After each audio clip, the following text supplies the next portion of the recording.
Minister of National Security and Communications Stuart Young says there will be no national shutdown tomorrow, Monday. Speaking at a news conference this afternoon to update the nation on the flooding situation, Mr. Young urged citizens who were not affected by the adverse weather conditions to show up for work but not take any unnecessary risks. Marie Hull reports. Government has declared that a national shutdown will not take place on Monday. The Minister of National Security, Stuart Young, is urging citizens, however, to take precautions to protect themselves. At this stage, the government of Trinidad and Tobago has taken a decision that tomorrow there is not going to be a national shutdown. There are certain areas of Trinidad and Tobago that are still being affected that we will continue to do work on. But we need our citizens who can get to work to continue along their daily lives to do so. He said at the end of the day, common sense has to be taken into consideration. At the end of the day, we ask people to just exercise your common sense and exercise caution. I am sure coming out in the morning, it will be the opposite. There will be 2 lanes of traffic once the road permits, coming out of south up to north. The truth is, it's a small stretch of highway. When I say small, I estimate it to be a couple kilometers. It's maybe a bit more than a couple kilometers.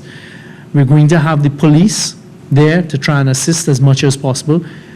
On Sunday, Minister Young took another aerial tour to view affected areas and assess current conditions. He said while floodwaters are receding, the southbound lane of the Uriah Butler Highway, south of Grand Bazaar interchange, between the Carney Bridge and Monroe Road, remains impassable and continues to be closed. He also urged commuters to avoid affected back roads. The southbound lane of the Uriah Butler Highway continues in certain stretches between Monroe Road and all the way down to the Carney Bridge, and the Carney area continues to be completely underwater. And what I've seen of the Carney Plains, it will probably continue to be underwater for the next 24 to 48 hours thereafter. Minister Young commended all those who've been assisting with relief efforts. Marie Hall, TTT News.